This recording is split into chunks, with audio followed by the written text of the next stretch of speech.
This is Robert Martellacci, the MindShare Learning Report, Canada's Learning and Technology e-magazine. And welcome to This Week in Canadian EdTech special edition. I'm honored to have joined me for a MindShare Learning moment Dr. Michael Fullan, former Dean of the Ontario Institute for Studies in Education and Professor Emeritus of the University of Toronto. He is co-leader of the New Pedagogies for Deep Learning Global Initiative, recognized as a world authority on educational reform. He advises policymakers and local leaders in helping achieve the moral purpose of all children learning. Michael Fullan received the Order of Canada in December of 2012. He holds honorary doctorates from several universities around the world. He's an award-winning author, very prolific, and recently shared two books that he has recently released: Nuance, Why Some Leaders Succeed and Others Don't, The Devil is in the Details, System Solutions. And he also shared the extremely popular Deep Learning Goes Apace, Deep Learning, Engage the World, Change the World. Thank you for joining me this morning, Dr. Fullan. Glad to do that, Robert. Good to see you again.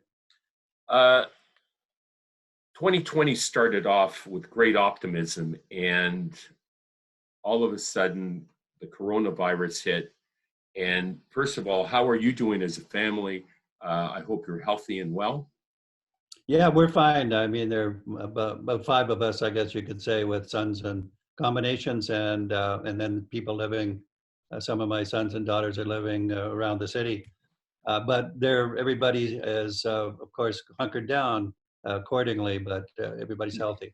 Yeah, hopefully, I'm optimistic that in some form we'll return to normalcy sometime in June, late June, perhaps, at least on the golf course.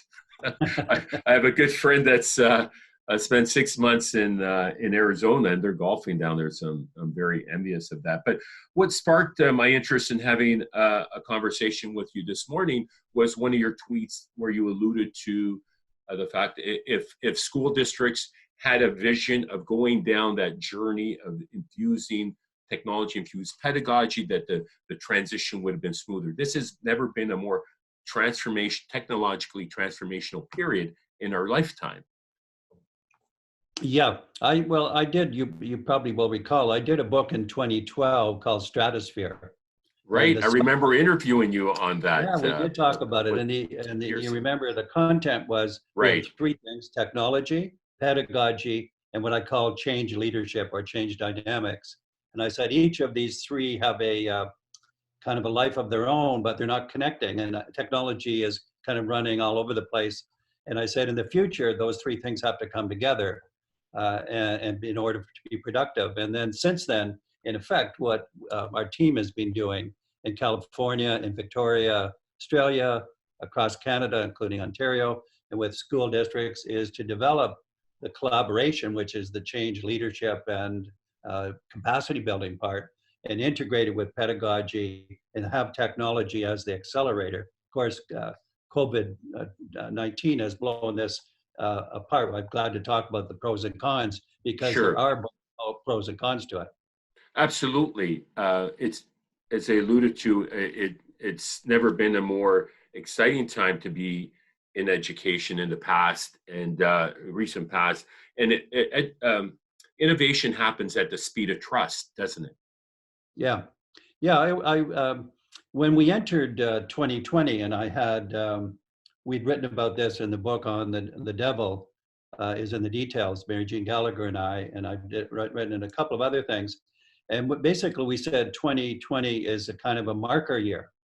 It probably is, because things are kind of coming to a head. This was right. No knowledge of COVID, but right. It basically said so you were quite prophetic in your I guess writing. so, because I wrote a book, no, not a book, but a short article in Australia in December called The Battle of the Century, which was about disasters and opportunities. So I would say that I wasn't optimistic that good things will happen, but I was pretty sure that something was going to happen because right. the tension points of great inequality and actually lack of progress in educational systems was too much boredom and alienation on the part of students and teachers, too much stagnation, And then, of course, the climate was getting worse and worse. Inequality was getting worse and worse. So I thought the tension points were so dramatic that something was going to happen, and we were trying to use it as a catalyst for good things. Now Right. we can look at COVID and say, what's the good thing part of this? We can talk about the short-term bad things, which I'm happy to do, but I think you implied this, the Right. opportunity to make a transformation is greater now because of COVID, ironically. Absolutely. And it's interesting. I've been reading about a little bit of history around the Renaissance era, and the precursor was the bubonic plague. And then the Renaissance era was followed by mass innovation, the arts and culture, and mass education reform. History Yeah. does repeat itself. Yeah, I think if we learn from it, but of course, I think there will be this transformational catalyst, but it also, the conditions are different now. We have far more advanced technology and far more advanced knowledge and more complex societies and that are poor, and they're in the limelight still because everybody's in the limelight. So I think the conditions are different, but the idea that some transformation is bound to happen is very much accurate. You know, the equity piece really comes to play. And I look back in my childhood, and, it was rough, and, there was poverty. Parents weren't educated because of post-war. And I can't imagine what that would be like for parents who are immigrants, who don't have a lot of resources. And that is very much a challenge today for education in continuing in this form. Now, I have heard of, I have a principal friend who's been delivering laptops to households. And so many districts are stepping up, but there still remains pockets of innovation. Yeah, I think there's the very, very short run, if I put it that way, which is the next 6 months. Attention has to be paid to taking the pressure off schools to, do the worksheets, fill the day with learning, and pressure has to be taken off. And some schools, districts are doing this by saying policies such as the grades that this teacher can assess as of March will be the grade that will carry over, we're talking high school, to the end of the year. And students can increase their grade, but they won't get decreased. So Right. that's us trying to reassure people. And then I think the other really vulnerabilities that you refer to are really serious in the very, very short run. One is access to technology and devices and the internet. Will be one that is people will end up with access, but in the short run they don't.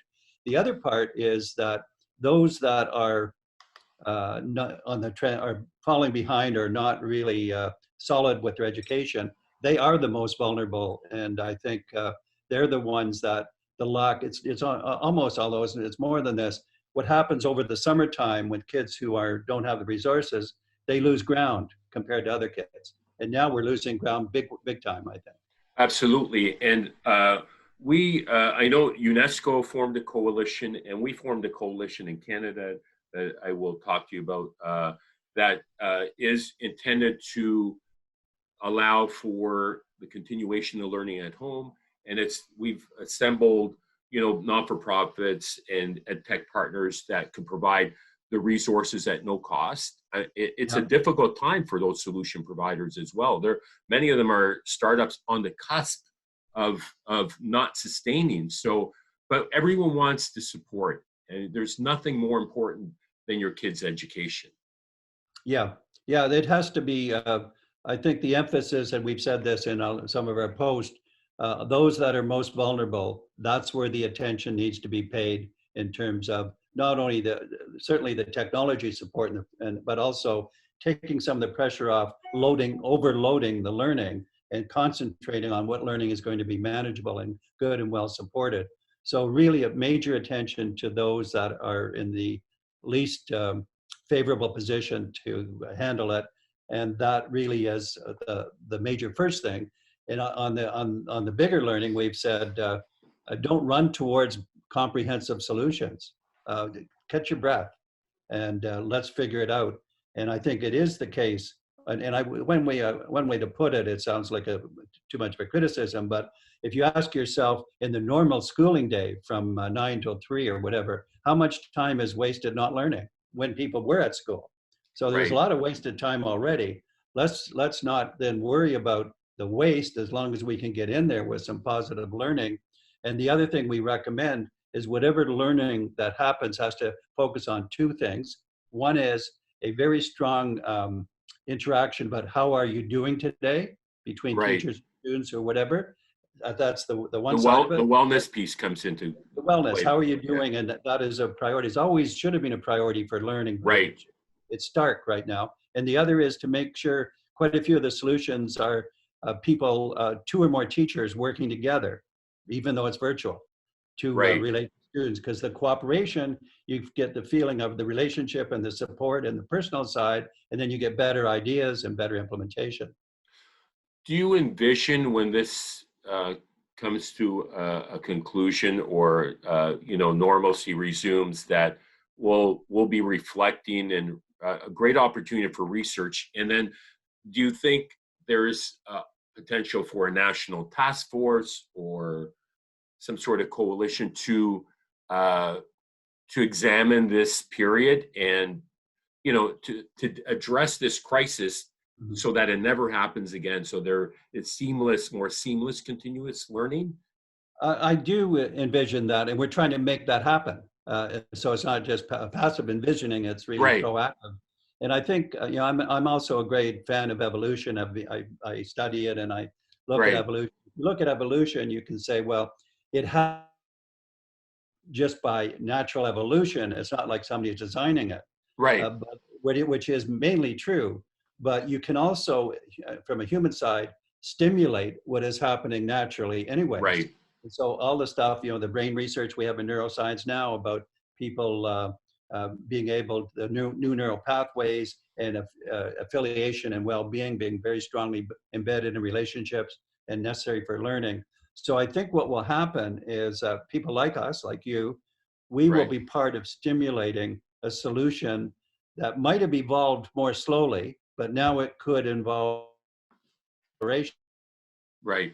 Way to put it, if we help evolution propel this into something, what the what the actual solutions are, I think a lot of jurisdictions need to work on that, and they need to come together. I'm not so enamored by a task force if it's going to for a year or Right. so. I'm Yeah. an No, active this guy, no and this let's get it going.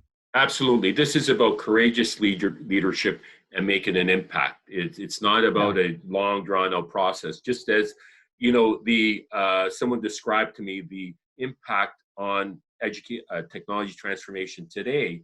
We've gone from 10-year window down to like 6 months.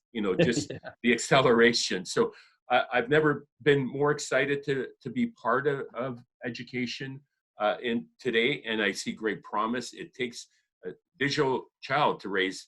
It takes a digital village to raise a child in the 21st century. It's never been more vital today. Yeah, Um, and as I referred back to the stratosphere book, the other two yes, pieces, which are pedagogy, and those now can be mobilized because technology's got the potential power, it's got the danger, it's got the upside, but it needs to be orchestrated. And that's where I see the pedagogy and the change leadership in relation to using digital as a leveraging digital, as we call it in our deep learning work. with that, Michael, thank you so much for your time this morning. Great to talk to you, and keep going with your coalition as well. Pleasure. That was Dr. Michael Fullan. My name is Robert Martellacci, the MindShare Learning Report. Be sure to check out www.mindshare learning to get your latest issue. And until next time, stay healthy, stay safe, and keep the learning curve steep.